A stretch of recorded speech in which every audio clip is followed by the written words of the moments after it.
everyone, welcome back to Psyche Chat with Shikha Sharma. How are you all? I hope you all are doing good. Okay, this is our fourth video for chapter 4, right? First of all, I would like to apologize for the delay in videos, but that happened due to my bad health. I was not well. I had dengue, तो अभी भी मतलब recovery phase is on and weakness is still there, but I'm better, like way better than before now. Fine, so please accept my apologies for that. You actually waited for a week. Yes, last week I think Tuesday को हमारी last video upload हुई थी, उसके बाद से कोई video नहीं upload हो पाई है and I'm really very sorry for that. But due to my bad health, I was little not able to get up from the bed. So still things are not so well, but they are okay. Of course, it will take time to cover up the weakness, है ना? All right. तो चलिए अभी क्योंकि still I'm feeling some weakness in my body and I'm not able to sit for long hours. So due to that, for a few couple of days, you would be seeing one video per day. ठीक है? और जैसे ही मेरी health cover up हो जाती है, hopefully by the next week, so I'll be posting 2 videos per day, again back to the same zone. All right? चलिए, I'll try to make 2 videos if I would be able to. Today there'll be one. ठीक है? तो चलिए शुरू करें. Okay, हमारी third stage पे हैं हम, चाइल्डहुड. चाइल्डहुड क्या है, कैसे है, उसके बारे में हम बात करते हैं.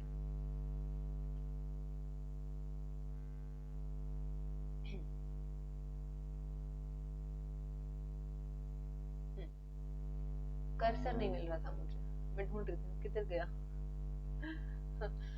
ओके, चाइल्डहुड की जो एज रेंज है वो 2 to 12 इयर्स तक है. ठीक है, 2 साल का जब बच्चा हो जाता है उसके बाद अप टू 12 इयर्स हम उस पर्टिकुलर रेंज को चाइल्डहुड बोलते हैं. 12 इयर्स के बाद क्या आ जाता है, एडोलसेंस. ठीक है, अब क्योंकि ये लॉन्गर इयर्स है तो हम जनरली इसमें अर्ली एडल्टहुड और अर्ली चाइल्डहुड और लेट चाइल्डहुड में इसको डिवाइड कर देते हैं. ठीक है, मतलब 7-8 साल तक अर्ली चाइल्डहुड और उसके बाद लेट चाइल्डहुड. वो थोड़ा सा नॉर्मल वो उसको कॉन्सेप्ट को अंडरस्टैंड करने के लिए, क्योंकि 2 साल से लेके 12 साल पूरे 10 साल में बच्चा बहुत कुछ सीखता है ना. a lot of things child used to learn. तो वो किस तरीके से सीखता है, क्या होता है, उनके बारे में हम बात करते हैं. so during childhood children have increased physical capacities. of course उनकी physical capacity grow करती है. can perform task independently. yes. अब 2 साल का जब बच्चा है उसको पेरेंट्स रेडी करते हैं, सुबह उठाते हैं और उसको खिलाना पिलाना, everything parents used to do. वहीं पे बच्चा जब 7-8 साल का होता है तो बच्चा खुद से इंडिपेंडेंस गेन करने लगता है कि नहीं, शूलेस मैं खुद टाई करूंगा, बटन खुद के शर्ट के बंद करना शुरू करता है. तो पेरेंट्स उसको टाइम देते भी हैं, कौन से कपड़े पहनने हैं बच्चा खुद डिसाइड करता है.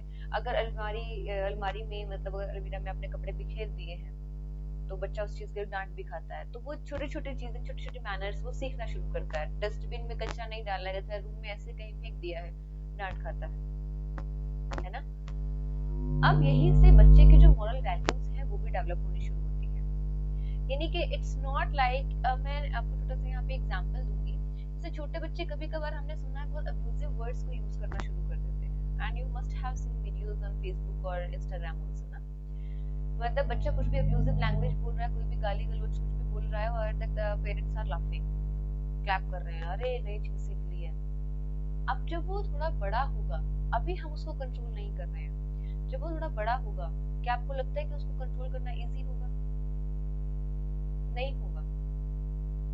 बच्चा उसी चीज को कंटिन्यू करेगा. आपने उसको एक बार अप्रिशिएट किया तो वो जो उसके लिए अप्रिसिएशन है वो उसके लिए रिवॉर्ड है, यानी कि उसने कुछ अच्छा काम किया है, something fulfilling he must have done, और उसी चीज के लिए उसको अप्रिसिएशन मिल रहा है. लेकिन अगर आप उसको आज अप्रिशिएट कर रहे हो, कल बच्चा आपको 4 लोगों के बीच में आपको कोई गाली दे देता है एंड यू लाइक क्या बोल रहे हो तुम, उसको चांटा पड़ता है and the child is like ये क्या किया, मतलब मैंने क्या किया, कल तक जो मुझे इस चीज के लिए अप्रिसिएशन मिल रहा था आज मुझे उस चीज के लिए चांटा मिल रहा है। तो वहां पे क्या होता है, बच्चे की कंफ्यूज्ड पर्सनालिटी ग्रो होने लगती है। अगर आप कोई ऐसा बिहेवियर है जो बच्चे में डेवलप करना नहीं चाहते हैं, तो वहां पे आपको बच्चे के अंदर क्या चीजें करनी होगी, जिस दिन बच्चा फर्स्ट मिस्टेक करता है सेम डे उसको नो बोलना होगा, उसको डांटना भी होगा, उसको स्ट्रिक्टली बोलना होगा, नहीं बेटा ऐसे नहीं बोलते, बैड मैनर्स, कुछ भी करिए आप, बट उसको बाकी चीजों में एंगेज करिए। यानी कि हर एक रिक्वायर्ड और wanted behaviour must be appreciated और रिवॉर्डेड, यानी कि रीइंफोर्स्ड, और जितना भी जो भी अनवांटेड बिहेवियर है, whether it's abusive language, whether it's slapping, बच्चे हाथ चलाना शुरू कर देते हैं ना, whether it's slapping, और कुछ बच्चे ऐसे भी होते हैं जो स्पिट करना शुरू कर देते हैं, थूकना शुरू कर देते हैं, मतलब I have seen, है ना। तो वो सब चीजें बच्चा चाहे कहीं से भी ऑब्जर्व कर रहा है, कहीं से भी सीख रहा है, मे बी उसने सड़क पे चलते हुए किसी बंदे को, किसी भी रैंडम पर्सन को उसने देख लिया कि उस पर्सन ने यहाँ स्पिट किया। अब बच्चे को ये नहीं पता कि वो कहाँ करना है, कोई उसको परेशान कर रहा है तो वो उसके मुंह पे स्पिट कर सकता है, उसको नहीं पता। You have to teach the child instead of saying strictly no कि नहीं ऐसे नहीं करना, it's very bad, मतलब एक होता है कि इंस्टेड ऑफ उसको पूरा तरीके से कंट्रोल कर दे कि करना ही नहीं है, बिसाइड्स डूइंग दैट आप उसके बजाय क्या करेंगे, आप उसको थोड़ा सा उसमें लूप होल छोड़ेंगे, बेटा ऐसे फेस पे नहीं करते, आपको करना है तो आप बाहर करो, है ना, आप वॉश बेसिन में करो, आप यहाँ करो, वहां किसी के फेस पे नहीं करते हैं, उससे एलर्जी हो सकती है, उससे ये हो सकता है, उसको थोड़ा सा वहां पे टीच करना होगा। गूगल की हेल्प ले, देखो ये ऐसी चीजें होती है ना, ये स्पिट करने की वजह से होती है, आप चाहते हो सामने वाले इंसान को पेन हो, नहीं ना, उसको समझाना होगा। The child is able to understand everything, literally everything, मतलब बच्चा, आप खुद सोचिए, बच्चा इतना इंटेलिजेंट है कि वो अपने बर्थ के कुछ घंटे के बाद ही अपनी मदर की आवाज को पहचान सकता है। The child can sense that warmth or that smell of the mother, तो वो बहुत सारी लेडीज के बीच में से अपनी माँ को पहचान सकता है। तो क्या बच्चा इन सब चीजों को अंडरस्टैंड नहीं करेगा? बिल्कुल करेगा। But the only thing is कि आपको डे 1 से ट्राई करना होगा। अगर आप 2-3 साल तक बच्चे को पूरे तरीके से स्पॉइल करते हैं कि ये चाहिए, हाँ लो, चॉकलेट चाहिए, लो, आइसक्रीम खाना है, लो, हर एक चीज आप उसको प्रोवाइड करा रहे हैं, फिर 3 साल के बाद जैसे बच्चे ने स्कूल में जाना शुरू किया और चीजें थोड़ी सी ना बच्चे ने ग्रो करना शुरू किया, आपने उसको नो कहना शुरू कर दिया, नहीं बेटा अभी नहीं होगा। Do you really think child would understand that? Child को, बच्चे को उस चीज को समझने में वक्त लगेगा कि अभी तक जो मुझे सारी चीजें मिल रही थी, अब अचानक से क्या हुआ, राइट? बहुत छोटी छोटी सी चीजें हैं कि parenting is not something that is to be learn, नहीं, आप उसको सीख नहीं सकते हैं। Motherhood and parenting is a behaviour, वो आपके पास होता है, मतलब उसके लिए आपको एक लेडी होने की या एक मेल या फीमेल होने की कोई जरूरत नहीं है। मदरहुड की फीलिंग एनिमल्स के अंदर भी होती है, तो it's just you have to be a living being, even trees also have feelings ना, तो वो फीलिंग सबके पास नहीं होती है, वो किसी किसी के पास ही होती है। चलो आज का एक्स्ट्रा ज्ञान बहुत हो गया, तो अब हम फोकस करते हैं, ठीक है, क्लास पे, वरना बहुत लंबी क्लास हो जाएगी। चलिए, तो अब क्या है, बच्चा इंडिपेंडेंटली टास्क परफॉर्म करना शुरू करता है, ठीक है। अब वो अपने गोल्स को सेट करते हैं कि मम्मा मुझे आज में ना मुझे ये चीज करनी है, मुझे इतना कुछ लर्न करना है। वो बच्चा धीरे धीरे करके, आप खुद सुनेंगे बच्चे के मुंह से कि मुझे ये चीज आज करनी है, तो अपने गोल्स को सेट करना शुरू करता है। मीट अडल्ट एक्सपेक्टेशंस, अब बच्चा जैसे बड़े चाहते हैं उस तरीके से बिहेव करने की भी कोशिश करता है, just to get some appreciation and acceptance, ठीक है, okay. The increasing maturation of the brain along with opportunities to experience the world contribute to the development of the child's cognitive abilities. अब बच्चे की cognitive abilities यानी कि उसकी जो thinking की जो ability है वो कैसे डेवलप होती है, जिस जिस तरह की उसको अपॉर्चुनिटी मिलती है, एक्सपीरियंस मिलता है एक्सटर्नल वर्ल्ड में, उससे बच्चे की जो कॉग्निटिव एबिलिटीज है वो डेवलप होना शुरू हो जाती है। उसमें बहुत तो मतलब कंट्रीब्यूट करती हैं एक्सपीरियंस एंड अपॉर्चुनिटीज। अब अगर बच्चा ऐसा है जिसकी फैमिली में हम कुछ एग्जांपल लेके ही बात करते हैं। एक बच्चा ऐसा है जो अपने पेरेंट्स के साथ रहता है। पेरेंट्स वो जो आज के टाइम के अकॉर्डिंग, आज की चीजों के अकॉर्डिंग मतलब एडवांस्ड हैं, they do understand whatever is happening all around the world. अब बच्चा पेरेंट्स के साथ रह के मोबाइल फोन को यूज करना भी सीख रहा है और उसकी लैंग्वेज भी अकॉर्डिंगली डेवलप हो रही है। होमवर्क कराना है, मम्मा कराएंगी, तो एक रूटीन सेट होता है। वहीं पे कुछ पेरेंट्स, कुछ बच्चे ऐसे भी होते हैं जो अपने ग्रैंड पेरेंट्स के पास रहते हैं, दादा दादी या नाना नानी के पास रहते हैं। Of course parents are working और सम कोई भी मतलब उसमें रीजन हो सकता है। कुछ बच्चे ऐसे होते हैं। अब वहाँ पे जो ग्रैंड पेरेंट्स हैं वो उनको मोरल वैल्यूज तो सिखाते हैं ऑफ कोर्स, लेकिन क्या उनको वो मोबाइल फोन यूज करना सिखा सकते हैं उतना अच्छे से? नहीं हो पाएगा, because generation gap is there, है ना। और वहीं पे बहुत सारी चीजें, बहुत सारे ऐसे वर्डिंग्स हैं जो बच्चा अपने ग्रैंड पेरेंट्स को सिखा रहा होगा। अरे दादी आपको तो ये भी नहीं पता, आपको बोलना चाहिए यस बेटा यू कैन डू इट। बच्चा खुद अपने ग्रैंड पेरेंट्स को सिखा रहा होता है ना। तो वहां पे बच्चा उतना ही सीख पाता है जितना कि उसके स्कूल में टीचर्स वगैरह जो है उसको बताते हैं, उसकी हेल्प करते हैं। बट उसको घर में वो लर्निंग एनवायरनमेंट लाइक आज की एडवांस्ड जो भी वर्ल्ड है, जनरेशन है, उसके अकॉर्डिंग उसको एनवायरनमेंट नहीं मिलता। तो वहां पे बच्चे बहुत सारी चीजों को लेके कंफ्यूज हो जाते हैं। But it's not like harmful for the child, but हाँ उसको वहां पे बच्चे को नई चीजों को सीखने में थोड़ा सा वक्त लगता है। इतना ही है, इससे ज्यादा इसमें ऐसा कुछ नहीं है कि कुछ हार्मफुल है या ऐसा कुछ है। वहाँ पे आजकल के जो बच्चे हैं ज्यादातर ADHD के मतलब केसेस आने लगे हैं, क्योंकि ज्यादातर बच्चे हाइपर एक्टिव होने लगे हैं। तो उनके लिए एक प्रॉपर शेड्यूल का होना बहुत जरूरी है कि हर रोज स्टडी करना ही करना है। लाइक मेरा सजेशन सारे पेरेंट्स के लिए ये होगा कि जिस दिन डे 1 बच्चा आपका स्कूल में एंटर कर रहा है, वापस आके आप उसको आधा घंटा लेके बैठे कि होमवर्क करना है, पढ़ाई करनी है, तो वहां से ही बच्चे का रूट बनना शुरू हो जाएगा। आपके पास टाइम नहीं है, लेट हो गया है, काम वो कुछ है, कुछ अर्जेंट चीजें आ गई हैं घर में, व्हाटसोएवर बी द रीजन, आप उसको 10 मिनट कराइए, बट कुछ भी उसको कराइए, उसको पढ़ाइए, मतलब एक शेड्यूल बनना चाहिए। बच्चे को ये हो कि मैं होमवर्क स्कूल गया था तो मुझे होमवर्क करना ही करना है, राइट। जैसे बहुत छोटी छोटी सी चीजें हैं जिनके ऊपर हम फोकस करेंगे तो हम एक बच्चों में एक बहुत अच्छी एबिलिटीज को डेवलप कर सकते हैं। ऑलराइट, तो उसी तरीके की वही चीजें हैं कि जितना आपको अपॉर्चुनिटीज मिलती हैं उतना ही आपकी जो कॉग्निटिव एबिलिटी है वो डेवलप होती है, राइट। चलिए, physical development sorry. Early development follows to principles. अब हम बात कर रहे हैं बच्चे की बॉडी किस तरीके से डेवलप होती है। 2 साल का बच्चा है और 2 साल से लेकर 12 साल तक बच्चे की बॉडी किस तरीके से डेवलप होती है, ठीक है। The first point is cephalochordata. Cephalochordata का मतलब हुआ, ये 2 प्रिंसिपल्स की हम बात कर रहे हैं, 2 मेजर प्रिंसिपल्स पे बच्चे के किसी भी इंडिविजुअल की जो फिजिकल बॉडी ग्रो करती है वो उस पर डिपेंडेंट होती है। मतलब 2 प्रिंसिपल्स के अकॉर्डिंग बॉडी ग्रो करती है। कौन सी होती है? The first one is cephalochordata. इसका मतलब क्या हुआ कि डेवलपमेंट प्रोसीड करती है कैसे? From the सेफालिक। सेफालिक मतलब आपका हेड रीजन, सर से लेके एंड टू द टेल, नीचे की तरफ, ठीक है। ये नहीं कि अगर आपने छोटे बच्चे को देखा होगा, 6 मंथ्स का बच्चा होने लगता है तो सबसे पहले बच्चा क्या सीखता है? उसके नीचे की जो बॉडी है, हाथ और पैर, उसके बाद में मूव करना शुरू करता है। पहले उसका हेड, अपने सर को संभालना सीखता है। छोटे बच्चे को जब हम गोद में उठाते हैं, बिल्कुल छोटा बच्चा हो, 1 महीने का, 2 महीने का, तो उसके सर के नीचे हम हाथ लगाते हैं, है ना। But up to the 5 months, जब वो तो 5 महीने का होता है, 5.5-6 महीने का होने लगता है, वो अपने सर को संभालना सीखने लगता है। उसके बाद वो मूवमेंट करना सीखता है। The first thing that the first task the child does is उसका हेड को संभालना, यानी कि जो उसकी डेवलपमेंट है वो कहाँ से हो रही है, यहाँ से स्टार्ट होकर फिर वो नीचे तक मूव कर रही है, राइट।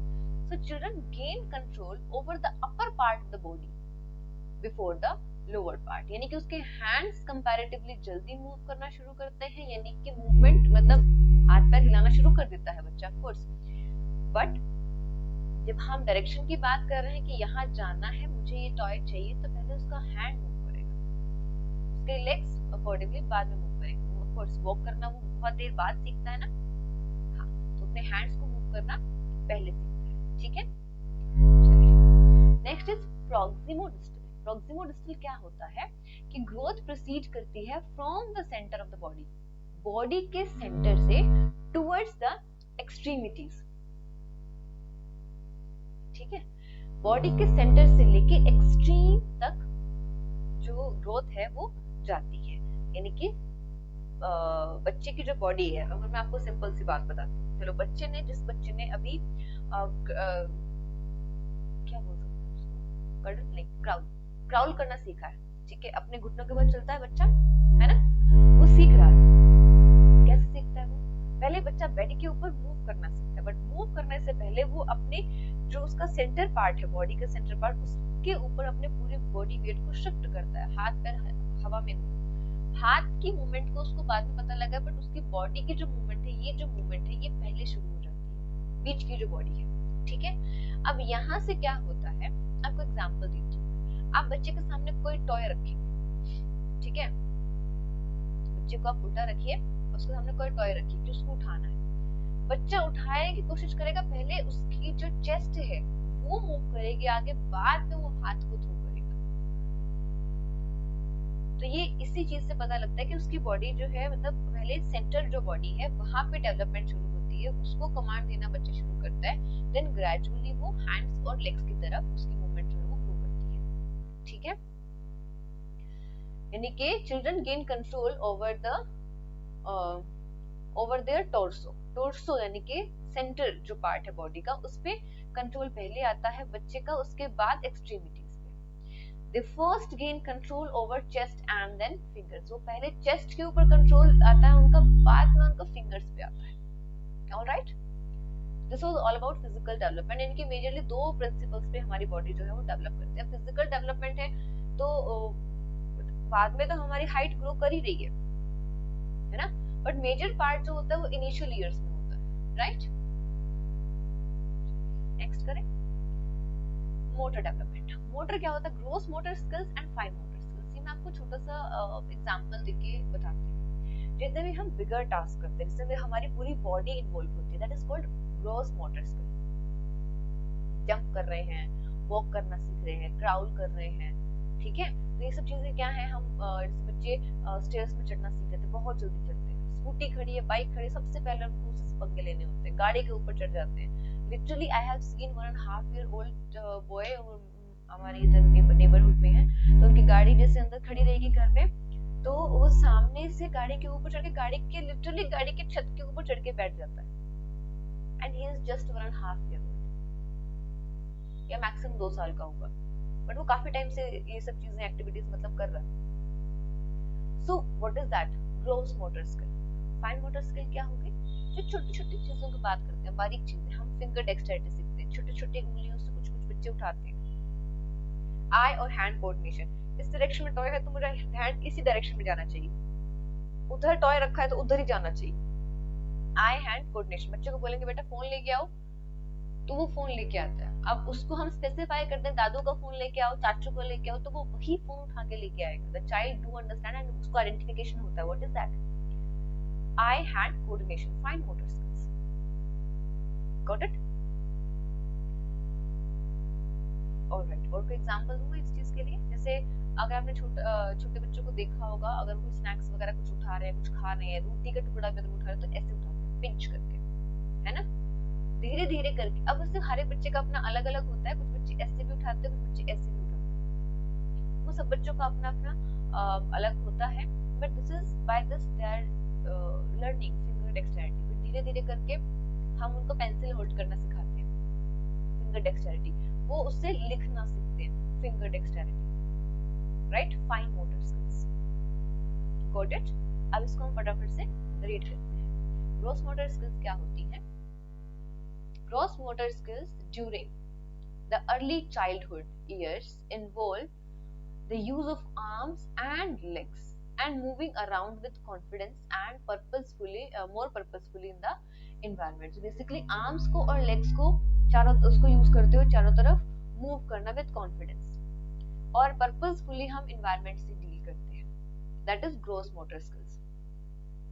ठीक है, जाओ ये बटन सिंक में रख के आओ, बच्चे को हम बोलते हैं ग्रॉस मोटर स्किल्स। ऑलराइट, अब हमने बोला कि सपोज कोई भी छोटी चीज है, मे बी क्या हो सकता है, कलर्स हैं, ठीक है, आपके पेस्टल कलर्स हैं, वो गिर गए नीचे, बच्चे को हमने बोला चलो उसको कलेक्ट करने में मम्मा की हेल्प करो, तो वो ऐसे उठा उठा के उसको डाल रहा है, तो फाइन मोटर स्किल्स, बारीक काम। Got it? Finger dexterity, finger dexterity simple मतलब है कि फिंगर्स को कितना हम फ्लेक्सिबली, कितना हम यूज कर पा रहे हैं, मतलब मैक्सिमम कितना हम यूज कर पा रहे हैं। बारीकी से काम हो गया ना, मतलब एक छोटे छोटे निडल अगर कोई गिर गई है, सुई पिन कुछ गिर गई है, तो बच्चा उसको उठा पा रहा है कि नहीं उठा पा रहा है। That is I hand coordination improves substantially during early adulthood, सबसे ज्यादा अर्ली अडल्टहुड में ये सब चीजें इंप्रूव होती हैं। And during these years, child's preference for the left and right hand also develops. पता लगता है बच्चे का कि लेफ्टी है कि राइटी है। अगर हर एक चीज में उसका लेफ्ट हैंड आगे आ रहा है तो वो लेफ्टी है, हर एक चीज में उसका अगर राइट हैंड आगे आ रहा है तो वो राइट हैंड से काम करता है। दोनों हाथ से इक्वल चल रहा है तो आप डेवलप कर सकते हैं, बेटा ये वाला हैंड नहीं ये वाला हैंड, तो वो हो जाएगा बैलेंस। बट अगर लेफ्टी है और आप जानबूझ के बच्चे को राइटी बनाने की कोशिश करते हैं, तो that is not less than a trauma for the child, trauma से कम नहीं है वो, ठीक है।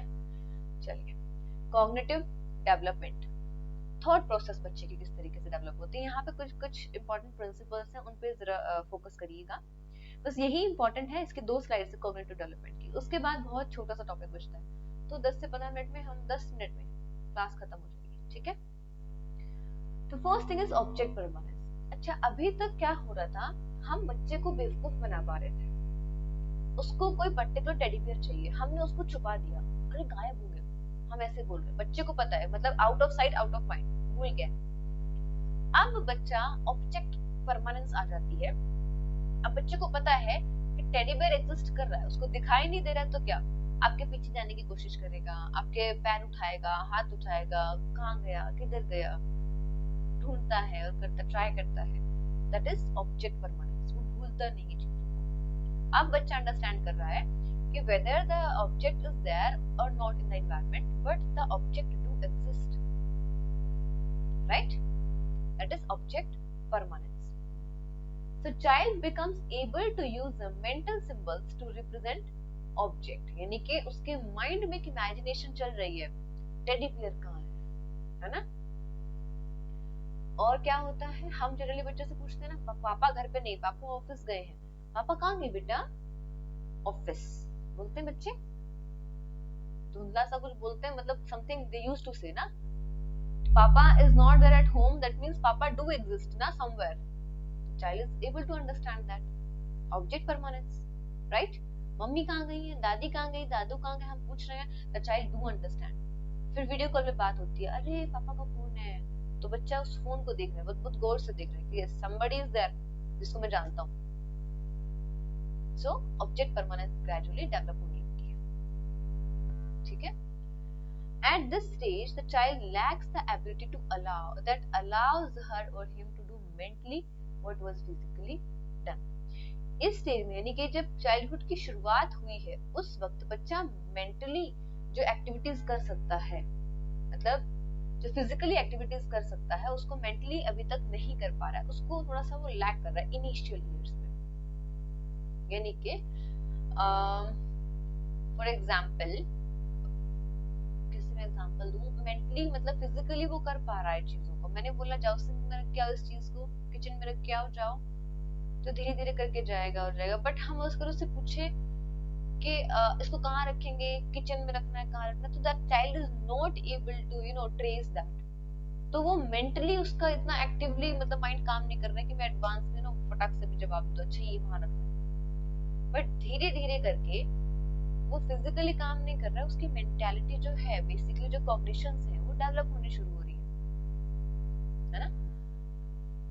अकॉर्डिंग टू पियाजे, पियाजे की यहाँ पे स्टडीज की बात हो रही है, हम इसके ऊपर मुझे सेपरेट क्लास ही लेनी है, तो उसी में हम ज्यादातर चीजों को डिस्कस करेंगे। So cognitive development during childhood focuses on the stage of pre operational thoughts. अब ये कॉग्निटिव डेवलपमेंट है ड्यूरिंग चाइल्डहुड, तो उसमें इनिशियली क्या होता है, प्री ऑपरेशनल स्टेज। पियाजे की जो स्टेजेस हैं वो अप टू 15 इयर्स ही है, यानी कि उसके आगे नहीं बताया उन्होंने। सिर्फ डेवलपमेंटल जो इयर्स होते हैं बच्चे की, जब मैक्सिमम डेवलपमेंट होती है, उन्हीं इयर्स को अपनी थ्योरी में कवर किया है, उसके बाद वाले इयर्स को उसमें कवर नहीं किया है। ठीक है, तो हमें सिर्फ उन्हीं चीजों के ऊपर फोकस करना है, यानी कि इनिशियली जब हम बात करते हैं up to maybe 7 years और 8 इयर्स की एज तक, तो वहां पे बच्चे का जो है प्री ऑपरेशनल स्टेज जो है चल रहा है, यानी कि बच्चा जो है उस चीजों को लर्न कर रहा है। अब यहाँ पे क्या होता है, सपोज मैंने 2 ग्लासेस में ड्रिंक रखी है, वो इक्वल अमाउंट में ड्रिंक है, ठीक है। एक ग्लास थोड़ा सा शॉर्ट है, मैं इसको थोड़ा सा ड्रॉ करने की कोशिश करती हूँ कि सपोज एक जो ग्लास है वो शॉर्ट है बट वो वाइड है, ठीक है, और जो दूसरा है वो थिन है बट ऐसे थोड़ा सा लॉन्ग है। Child will choose this glass क्योंकि वो अभी उस चीज को इमेजिन नहीं कर पा रहा, उसकी मेंटली जो फोकस है वो उतना डेवलप नहीं हुआ है। चाइल्ड के अकॉर्डिंग जो ग्लास लंबा है, बड़ा दिख रहा है, इसी में कोल्ड ड्रिंक ज्यादा होगी, इस चीज को वो छोड़ देता है। तो this is pre operational stage, ठीक है। The child gain ability to mentally represent an object this is that is not physically present. अब बच्चे चीजों को इमेजिन करने लगता है, जैसे बच्चों को हम बोले ड्रॉ कर, चलो डॉगी को ड्रॉ करो या ट्री ड्रॉ करो, बच्चा कर पाता है ना। अब घर में थोड़ी ना पेड़ पौधे लेते, बड़े बड़े पेड़ लगे हुए, ट्री लगा हुआ है, बट उसके सामने नहीं है, बट वो फिर भी उसको ड्रॉ कर रहा है। मेंटल रिप्रेजेंटेशन, इमेजिनेशन चल रही है, right. Child is able to do that. धीरे धीरे करके बच्चा इन सब चीजों को सीख रहा है ना। 4-5 साल का बच्चा कर पाता है ना ये सब चीजें। यस। ईगोसेंट्रिज्म, ईगोसेंट्रिज्म मतलब जहाँ पे हम बच्चे का फोकस खुद पे है, हर चीज में बच्चा खुद को ही इन्वॉल्व करता है। अच्छा, आपने कभी नोटिस किया हो, सपोज बच्चे को हमने घर में चीनू नाम रखा है, चीनू फॉर एग्जांपल, ठीक है। अब वो कहता है कि चीनू को टॉय चाहिए, चीनू को चॉकलेट चाहिए, चीनू को भूख लगी है, चीनू को पानी पीना है, बोलता है सेल्फ फोकस, ईगोसेंट्रिसिज्म। बट धीरे धीरे धीरे धीरे वो इसको चेंज करना शुरू कर देता है। कैसे? मुझे भूख लगी है, मुझे पानी पीना है, मुझे ये चीज चाहिए, तो वो ग्रेजुअली कम भी होने लगता है सेम एज में। Okay, self focus, self focus होता है ईगोसेंट्रिसिज्म का मतलब, that is children see the world only in terms of their own selves। अपने ही तरीके से, अपनी ही नजर से बच्चे पूरी दुनिया को देखते हैं, and not able to appreciate others point of view। उनको समझ ही नहीं आता है कि सामने वाला इंसान क्या कह रहा है। मतलब अगर आप बच्चे को कुछ समझाना चाहते हो, कुछ सिखाना चाहते हो, अगर आप ये कहोगे ना कि नहीं देखो अगर आपको कैसा लगेगा, आपको कैसे लगेगा, अब वो समझ नहीं पा रहा है। आपको हर एक इंसिडेंस में बच्चे को खुद को इन्वॉल्व करना पड़ेगा। सपोज इमेजिन करते हैं हम एग्जांपल लेके, कोई स्टिक ले रहा है बच्चा, कोई स्टिक लेके मम्मी के, पापा के, दादा के, चाचा के, सबके मार रहा है, पट पट पट पट चले जा रही है। अब आप बच्चे को अंडरस्टैंड कराना चाहते हैं कि इससे चोट लगती है, कैसे कहेंगे, क्या समझाएंगे? नहीं बेटा चाचू को पेन होता है ना, ऐसे नहीं मारते, समझेगा? नहीं समझेगा। अब आप उसको ये कहो कि अगर इस स्टिक से चीनू को लग जाए तो कैसा होगा, उसको तो हल्का सा मारो, पेन हुआ, चीनू को पेन हुआ ना, चाचू को भी होता है। अब बच्चा समझेगा, यानी कि उस पे बच्चे के ऊपर खुद पे बात आ गई, ठीक है। ऐसे ही मैं आपको एग्जांपल देती हूँ। बच्चा चाय के कप वगैरह गर्म चीजें होती हैं, उनको देख के बच्चा बहुत जल्दी उस पे, मतलब ऑफ कोर्स बच्चे को नहीं पता, वो अटैक करने की कोशिश करता है ना। अगर हम चाहें बच्चे को दूर करना, हम कहेंगे हम अपना हाथ तो नहीं गरम ताता ऐसे, तो नहीं समझ रहा है वो, उसका हाथ पकड़ो, हल्का टच कराओ, गरम, अब वो समझा। Getting the point? कोई बच्चे का हाथ जलाना नहीं है, बट हल्का टच करो, उसको लगे कि हाँ this is something painful.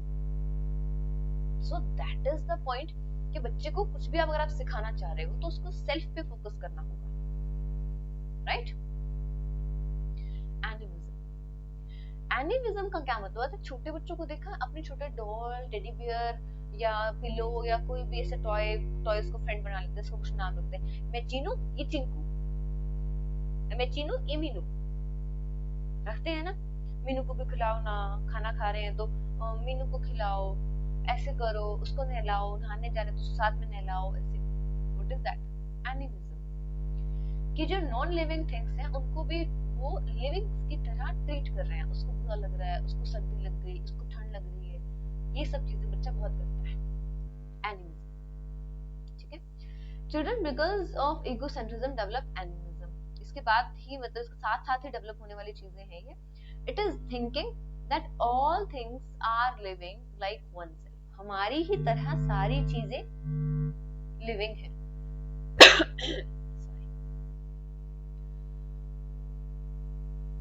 They attribute life-like qualities to inanimate object. जो चीजें लिविंग नहीं है, इनकी फेवरेट चेयर है अगर, तो चेयर को भी उतना ही पसंद करते हैं। मेरी चेयर, इसको भी साफ करो, इसको नहलाओ, इसको खिलाओ।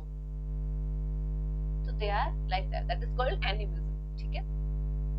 चलिए, Piaget called childhood as stage of intuitive thoughts। बच्चे, छोटे बच्चे में बहुत नए से थॉट्स आते हैं, अलग अलग क्वेश्चंस आते हैं, जैसे why the sky is blue, ये स्टार्स क्यों दिखते हैं, दिन और रात क्यों होते हैं, इस तरह के क्वेश्चंस बच्चे बहुत पूछते हैं, इनोवेटिव चीजें।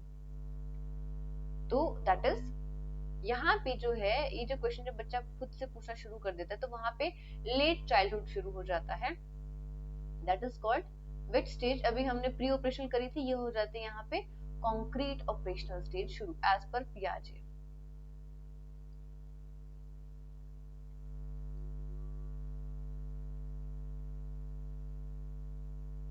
कॉन्क्रीट ऑपरेशनल स्टेज, ठीक है। टेंडेंसी ऑफ सेंट्रेशन, मतलब किसी भी चीज में कोई भी ऑब्जेक्ट होगा उसकी एक सिंगल कैरेक्टरिस्टिक्स पे हम फोकस कर पा रहे हैं, हम पूरे चीज को, इवेंट को नहीं समझ पा रहे हैं। That is what is called सेंट्रेशन, focus करना। जैसे हमने अभी यहाँ पे ग्लास वाला, जूस वाला एग्जांपल लिया था। बच्चे जो है इस चीज को नहीं समझ पा रहा है कि ये ग्लास चूंकि ये वाइडर है तो ये सेम अमाउंट कैरी करेगा, और ये क्योंकि थिन है, लॉन्ग है, तो ये मतलब सेम अमाउंट कैरी कर सकता है। एक ही चीज पे फोकस होगा, हाइट पे या फिर विड्थ पे। नहीं, ये लंबा है ना, ये बड़ा वाला है, मुझे यही वाला चाहिए। Focus is on the one thing. Alright, that is सेंट्रेशन। ऐसे ही कोई भी एग्जांपल ले सकते हैं। अगर हमने सेम क्ले के वो लिए हैं, न्यू पैक हमने ओपन किए बच्चे के सामने, हमने एक से बहुत लॉन्ग सा स्नेक बना दिया, एक को हमने छोटे छोटे बॉल्स में डिवाइड कर दिया, तो बच्चा मे बी जो लॉन्ग स्नेक है उसको कहेगा कि इसमें क्ले ज्यादा है, ठीक है, क्योंकि वो लेंथ को फोकस कर रहा है। तो कोई भी एक कैरेक्टरिस्टिक पे बच्चा जनरली फोकस करता है। ऑलराइट, अब यहाँ से शुरू हो जाता है मिडिल और लेट अडल्टहुड। यहाँ से फिर हमारा आ जाता है concrete operational thought, 7 to 11 years, 11 or 12 years. Ability to do operational mentally, operations आना चाहिए यहाँ पे। कोई भी ऑपरेशन, कोई भी एक्टिविटी उसको हम मेंटली कर पाते हैं जो हम पहले फिजिकली कर रहे थे, ठीक है। अब सपोज कोई बर्तन रखा है, बेटा कहाँ रखेंगे इसको, वो इशारा करके बताएगा। बच्चा को 7 years का बच्चा बोल सकता है, तो कहेगा किचन में। The child knows। आप बच्चे को बोला कि चलो अपना रूम साफ करो, तो as much as possible वो करेगा। उसके टॉयज, चलो अपने ये सारे टॉयज उठा के रखो, सेट करके रखो, वापस से उसी टॉय वाले बैग में रखो। The child will put, ठीक है। तो वो इमेजिन भी कर रहा है, कमांड को अंडरस्टैंड भी कर रहा है, उसको पता है चीजें, कौन सी चीजें कहाँ रखनी है, तो child will put, right. Alright, concrete operations also mental actions are reversible. जो कॉन्क्रीट ऑपरेशंस होते हैं, मेंटल एक्शंस होते हैं, वो रिवर्सिबल होते हैं, रिवर्स हो सकते हैं। समझे कि नहीं समझे? नहीं समझे, हम समझाते हैं। रिवर्सिबल मतलब, जैसे सपोज जूस वाला एग्जांपल लेते हैं। एक छोटा ग्लास है, वाइडर, लंबा ग्लास है, लॉन्गर, ठीक है। हमने इसमें पूरा ग्लास जूस लिया, हमने इसमें से इसमें डाल दिया, ठीक है। तो क्या दोनों में जूस इक्वल है कि कौन से वाले में ज्यादा है? चाइल्ड कैन से कि नहीं, ये इसमें से वापस जा सकता है, इक्वल है, रिवर्सिबिलिटी आ जाती है। ठीक है, सो रिवर्सिबल मेंटल एक्शंस कैसे होते हैं ऑन कॉन्क्रीट और रियल ऑब्जेक्ट्स, तो ये चीजें बच्चा समझने लगता है। ऑल राइट, इसका हम एक और एग्जांपल भी लेके देख सकते हैं, जैसे क्ले का हम एग्जांपल लेते हैं कि हमने दो नए पैक निकाले क्ले के, ठीक है, उसमें से एक में हमने डिफरेंट डिफरेंट बॉल्स बना दी, एक में हमने स्नेक बना दिया, और फिर बॉल्स को हमने वापस से सेम में उसमें मर्ज कर दिया। अब बताओ दोनों में से कौन से वाले में क्ले ज्यादा है? चाइल्डहुड से दोनों में इक्वल है। तो रिवर्सिबल एक्शंस को भी लर्न करना सीखता है, वो ऑब्जर्व करने से, नहीं कि बेसिकली उसकी जो लॉजिकल रीजनिंग है वो डेवलप होनी यहाँ पे शुरू हो जाती है। ठीक है, concrete operations help the child to appreciate that there are different ways of looking at the things. concrete operation जो स्टेज है वो बच्चे को एक डिफरेंट पर्सपेक्टिव दे रही है चीजों को देखने का, यानी कि उसकी जो प्रॉब्लम सॉल्विंग एबिलिटी है वो यहाँ पे इंक्रीज होने लगती है, बढ़ने लगती है। The ability to reduce child's egocentricity, और चाइल्ड बच्चे की जो ईगोसेंट्रिसिटी यानी कि हर एक चीज में सेल्फ जो फोकसनेस होती है वो यहाँ पे कम होने लगती है। ठीक है, थिंकिंग बिकम्स मोर फ्लेक्सिबल, जो सोच है बच्चे की बहुत फ्लेक्सिबल होती है, और लैंग्वेज को बच्चा बहुत अच्छे से सीख रहा है, नई नई चीजों को अंडरस्टैंड करता है, मैथ साइंस एंड ऑल, तो वहां पे बच्चे की जो एबिलिटी है टू लर्न न्यू थिंग्स ये बहुत ज्यादा होती है। ठीक है, बस लास्ट पार्ट है सोशो इमोशनल डेवलपमेंट। वो क्या होता है? Self development. सोसाइटी की हेल्प से हमारी सेल्फ डेवलप होती है, यानी कि जिस तरीके से हम अपने आसपास के लोगों से, हमारे स्कूल में फ्रेंड्स के साथ, टीचर्स के साथ, या हमारे नेबरहुड में जिस तरीके से हम बिहेव करते हैं, जिस तरह का एनवायरनमेंट है उसके अकॉर्डिंग हम सोशलाइज करते हैं लोगों में, है ना। सोशलाइज करते हैं तो हमारी एक जो सेल्फ है, sense of who she is and whom she wants to be identified with, she नहीं आएगा यहाँ पे, अरे बीच में स्लैश आना था।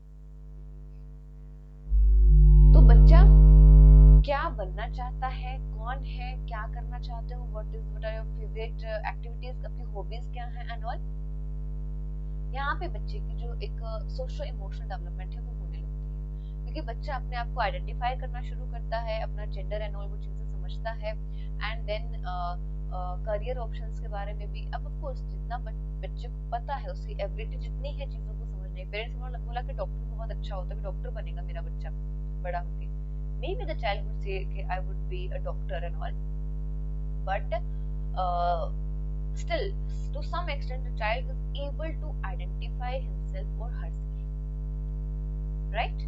आपका नाम क्या है, फादर साहब का नाम क्या है, फादर साहब क्या करते हैं एंड ऑल, ये सारी चीजें जो है बच्चे की डेवलप होनी शुरू हो जाती है, राइट। एरिक्सन की जो स्टेजेस हैं, Erik Erikson stages of psycho social development Erikson ने भी दी है। तो यहाँ पे उसकी जो सेकंड स्टेज की बात होती है, इनिशिएटिव वर्सेस गिल्ट। चाइल्डहुड में यही स्टेज डेवलप हो रही होती है बच्चे की, यानी कि इनिशिएटिव मतलब किसी चीज में इनिशिएटिव लेना, अपने आप से कोई चीजों को नया मतलब सेंस सीखना, इंडिपेंडेंस की सेंस बच्चे में आना, है ना। जैसे अगर बच्चा सोचता है कि मतलब सिंपली बच्चा क्वेश्चंस पूछता है स्काई ब्लू क्यों है, अब पेरेंट्स ने इस क्वेश्चन का आंसर दिया बहुत ही क्रिएटिव तरीके से, बेटा क्योंकि बहुत सारा पानी है एंड ऑल तो ऐसा होता है, ऐसा उसको कुछ भी पूरा मतलब कॉन्सेप्ट को एक्सप्लेन किया। वहीं पे दूसरा बच्चा ऐसा है, कोई और जो पेरेंट है वो बच्चे को बोलते हैं क्या स्टूपिड सा क्वेश्चन, हाँ स्काई ब्लू नहीं होगा तो कैसा होगा। बच्चा अपने क्वेश्चन के ऊपर गिल्ट फील करने लगता है कि मैंने कुछ गलत पूछा, तो वो दोबारा क्वेश्चन पूछने से पहले सोचेगा मैं कुछ गलत तो नहीं सोच रहा। वहीं पे अगर बच्चे को उसी चीज में कुछ बच्चे ने नया इनिशिएट किया और आपने उसको एनकरेज किया, आपने उसको प्रॉपर्ली आंसर किया, आपने उसको अप्रिशिएट किया, तो बच्चे के अंदर एक सेंस ऑफ इंडिपेंडेंस डेवलप होने लगती है। Got it? Initiative versus guilt, समझ आया? तो यहाँ बच्चे के सोशल इमोशनल डेवलपमेंट हो रही है। Next, moral development.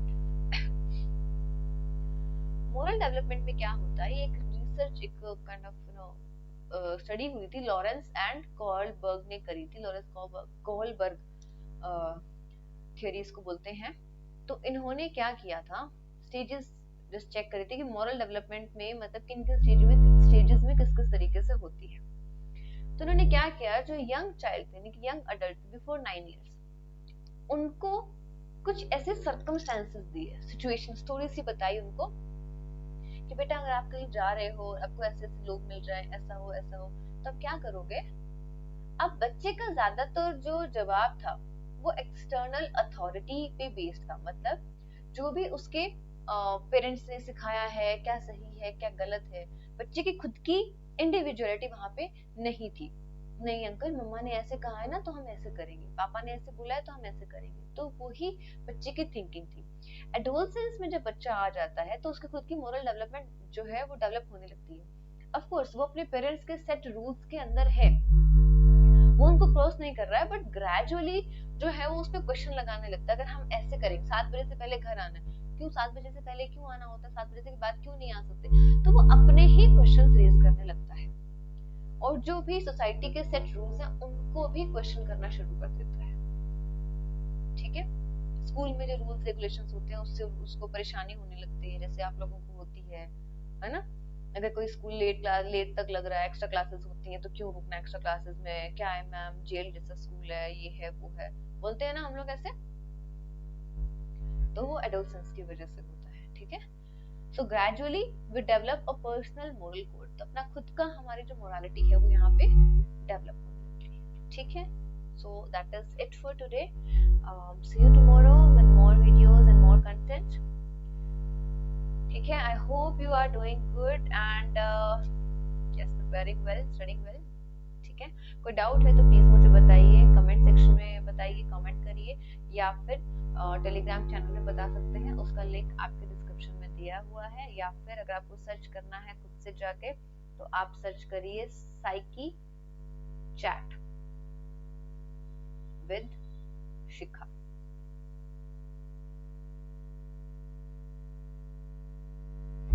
ठीक है, इस पे आप मैसेज करिए मुझे, जो भी चीजें अगर आप कुछ भी पूछना चाहते हैं, ज्वाइन करिए चैनल को। ठीक है, okay then see you tomorrow, bye, take care.